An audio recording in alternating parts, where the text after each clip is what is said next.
they did it again.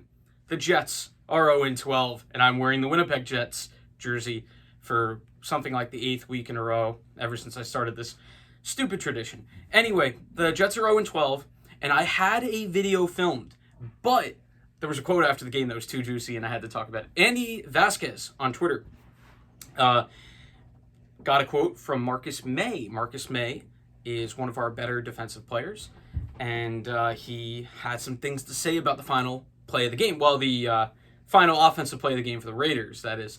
And obviously that was something like a 58 yard over the top touchdown where Henry Ruggs was one-on-one with Lamar Jackson, a rookie corner. And I think Mr. Marcus May has a point here.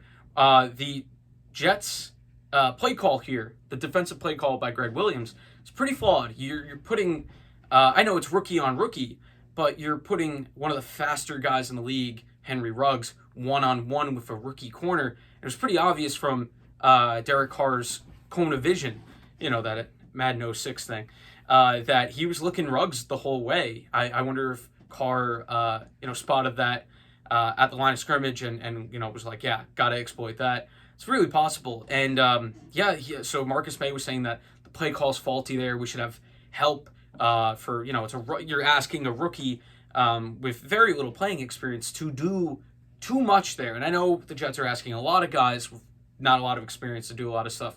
But with the game on the line, and obviously the coaches don't want to be part of an 0-16 team. Greg Williams trying to avoid being part of a second 0-16 team in his career.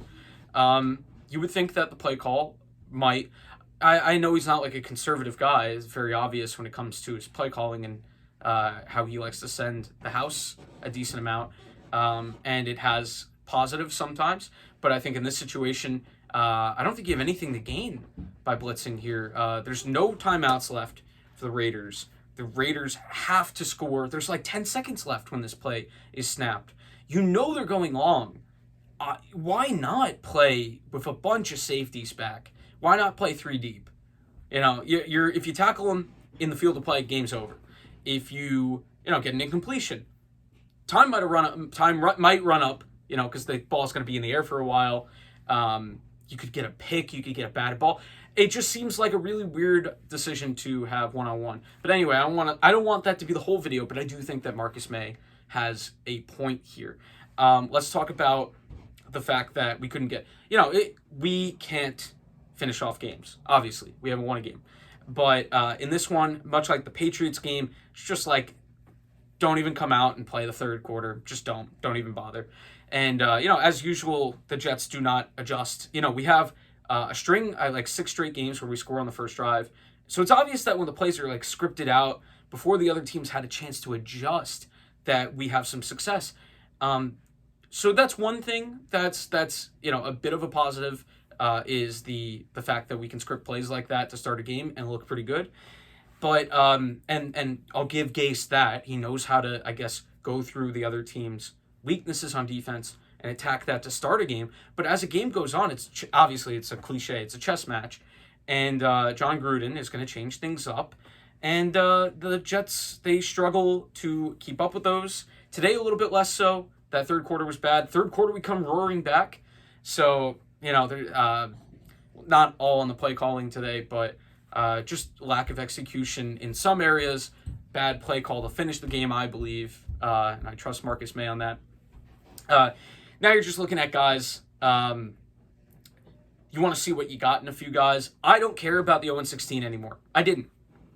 I was one of the people. The way I was rooting, my rooting interest was root for the Jets and the Jags. The Jags win a game, it's their second win. Jets aren't going to get a second win, so I won't have to worry about it. Now we're really getting down to it. I'm okay. I don't care. 0-16 at this point. I did for a while. I did for a long time, all the way up to this week. And I'm sweaty because I went and kicked field goals up at the field right by me right afterwards. I do that after most of the games. See if I'm better than Sergio Castillo. Probably not, but still. But yeah, I don't know, play calling on offense was a little bit better today. Maybe the fact, and I don't want to slight Frank Gore because he's been one of the better parts of the season in terms of like his dedication and being a leader. when this team doesn't have a lot of them. He goes down like second play from scrimmage, and guys like Adams and Ty Johnson played really well. Mekhi Becton it was a back and forth game for him. He was great in run blocking. Gave up 1.5 strip sacks, which is kind of rough. One of them was definitely on him. The other one was like a combination of him and the other. I think it might have been Van Roten. I'm not sure. But yeah, so a little bit of a rough game. He's a rookie. He's been really good. He has a shot at making the Pro Bowl. So, it's tough, but it's part of development for a guy like him. Bryce Hall, again, a lot of good stuff. Open field tackling is usually good. And I was saying just before the Darren Waller touchdown, he's been doing a good job. Open field tackling, keeping it short. Darren Waller, he's not able to arm tackle, and he probably shouldn't have tried to arm tackle him.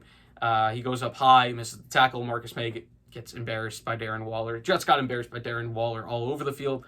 Again, maybe that's defensive play calling. Defensive play calling definitely has some room for criticism in this game when you're putting...